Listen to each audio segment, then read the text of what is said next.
Hello everyone, ಎಲ್ಲರಿಗೂ ನಮಸ್ಕಾರ. Welcome back to my channel. Friends, ಇವತ್ತು ಬೆಂಡೆಕಾಯಿ ಪಲ್ಯವನ್ನು ತುಂಬ ಟೇಸ್ಟಾಗಿ ಹಾಗೆ ಸಿಂಪಲಾಗಿ ಹೇಗೆ ಮಾಡೋದನ್ನು ತೋರಿಸ್ತಾ ಇದ್ದೀನಿ. ಇದನ್ನು ಮಾಡಲಿಕ್ಕೆ ಜಾಸ್ತಿ ಟೈಮ್ ಏನು ಬೇಡ, ಬೇಗ ಆಗುತ್ತೆ, ಹಾಗೆ ಟೇಸ್ಟ್ ಕೂಡ ತುಂಬ ಚೆನ್ನಾಗಿರುತ್ತೆ. ಇದು ಚಪಾತಿಗೆ, ದೋಸೆಗೆಲ್ಲ ತುಂಬ ಚೆನ್ನಾಗಿರುತ್ತೆ. ಇದನ್ನು ಹೇಗೆ ಮಾಡೋದು ಮತ್ತು ಏನೇನು ಬೇಕೋ ನೋಡೋಣ ಬನ್ನಿ. ನಾನು ಮೊದಲು ಬೆಂಡೆಕಾಯಿನ ನೀಟಾಗಿ ತೊಳೆದು ಬಟ್ಟೆಯಲ್ಲಿ ಒರೆಸ್ಕೊಂಡು ಈ ರೀತಿ ಕಟ್ ಮಾಡಿ ಇಟ್ಕೊಂಡಿದ್ದೀನಿ.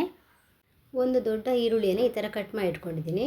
ಒಂದು ಟೊಮೊಟೊ, ಒಂದು 7 ಬೆಳ್ಳುಳ್ಳಿ ಎಸಳು, ಅರ್ಧ ಸ್ಪೂನ್ ಜೀರಿಗೆ, 1 ಸ್ಪೂನ್ ಸಾಸಿವೆ, 2 ಟೇಬಲ್ ಸ್ಪೂನ್ ಖಾರದ ಪುಡಿ, 1/4 ಟೇಬಲ್ ಸ್ಪೂನ್ ಅರಿಶಿಣ, ಕೊತ್ತಂಬರಿ ಸೊಪ್ಪು, ಒಣಮೆಣಸು, ಕರಿಬೇವಿನ ಸೊಪ್ಪು. ಈಗ ಮೊದಲು ನಾವು ಬೆಂಡೆಕಾಯಿನ ಫ್ರೈ ಮಾಡ್ಕೊಳ್ಬೇಕು. ಬೆಂಡೆಕಾಯಿನ ಫ್ರೈ ಮಾಡಲಿಕ್ಕೆ ನಾನಿಲ್ಲಿ ಆಯಿಲನ್ನು ಯೂಸ್ ಮಾಡ್ತಾಯಿಲ್ಲ, ಹಾಗೆ ಡ್ರೈ ಫ್ರೈ ಮಾಡ್ಕೊಳ್ತಾ ಇದ್ದೀನಿ. ನೋಡಿ, ಈ ರೀತಿ ಬೆಂಡೆಕಾಯಿಯನ್ನು ಡ್ರೈ ಆಗಿ ಫ್ರೈ ಮಾಡ್ಕೊಳ್ಳೋದ್ರಿಂದ ಸ್ವಲ್ಪ ಲೋಳೆ ಬರಲ್ಲ, ಪಲ್ಯ ಚೆನ್ನಾಗಿ ಬರುತ್ತೆ ಡ್ರೈ ಆಗಿ.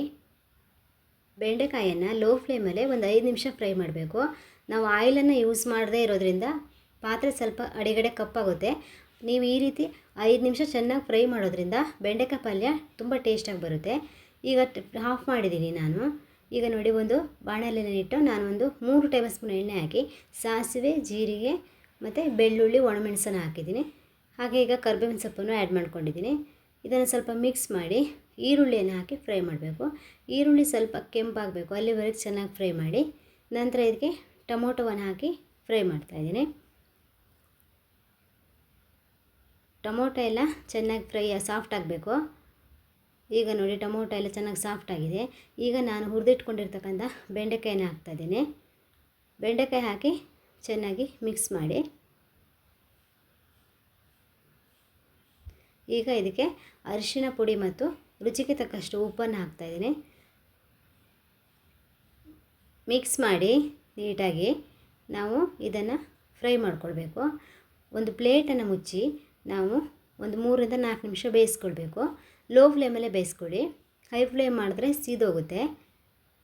ನಾವು ಮೊದಲೇ ಫ್ರೈ ಮಾಡಿದ್ರಿಂದ, ಹಾಗೆ ಈಗ ನಾವು ಈ ರೀತಿ ಮುಚ್ಚಿ ಬೇಯಿಸೋದ್ರಿಂದ ಅಷ್ಟರಲ್ಲೇ ಅದು ಬೆಂದ್ಕೊಳ್ಳುತ್ತೆ.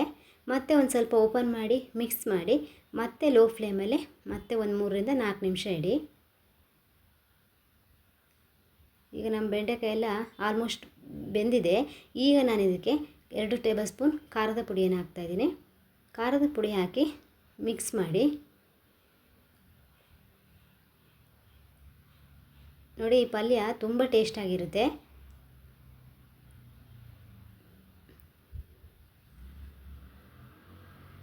ಒಂದು ನಿಮಿಷ ಪ್ಲೇಟನ್ನು ಮುಚ್ಚಿ ಸಿಮ್ಮಲ್ಲಿ ಇಡಬೇಕು. ಈಗ ನಾನು ಇದಕ್ಕೆ ಫೈನಲ್ ಆಗಿ ಕೊತ್ತಂಬರಿ ಸೊಪ್ಪನ್ನು ಆ್ಯಡ್ ಮಾಡ್ತಾಯಿದ್ದೀನಿ. ಈಗ ರುಚಿಯಾದ ಬೆಂಡೆಕಾಯಿ ಪಲ್ಯ ರೆಡಿಯಾಗಿದೆ. ನೀವು ಇದಕ್ಕೆ ಸ್ವಲ್ಪ ಕಾಯಿ ತುರಿಯನ್ನು ಕೂಡ ಆ್ಯಡ್ ಮಾಡ್ಕೊಳ್ಬೋದು, ಅದು ಕೂಡ ಟೇಸ್ಟ್ ಚೆನ್ನಾಗಿ ಬರುತ್ತೆ. ನಾನಿಲ್ಲಿ ಕಾಯಿ ತುರಿಯನ್ನು ಆ್ಯಡ್ ಮಾಡಿಲ್ಲ. ನೋಡಿ, ತುಂಬ ಟೇಸ್ಟಾಗಿ ಬಂದಿದೆ. ಹಾಗೆ ಒಂದು ಸ್ವಲ್ಪನೂ ಕೂಡ ಲೋಳೆ ಆಗಿ ಅಥವಾ ಅಂಟ್ಕೊಳ್ಳೋದಿಲ್ಲ, ಅಷ್ಟು ಚೆನ್ನಾಗಿ ಬರುತ್ತೆ. ನೀವು ಒಮ್ಮೆ ಇದನ್ನು ಟ್ರೈ ಮಾಡಿ ನೋಡಿ. ಹಾಗೆ ಹೇಗೆ ಬಂದಿದ್ದನ್ನು ಕಮೆಂಟ್ ಮಾಡಿ ತಿಳಿಸಿ. ಯಾರು ಹೊಸದಾಗಿ ನಮ್ಮ ಚಾನಲ್ನ ವಿಸಿಟ್ ಮಾಡಿದರೆ ಸಬ್ಸ್ಕ್ರೈಬ್ ಮಾಡೋದನ್ನು ಮರಿಬೇಡಿ.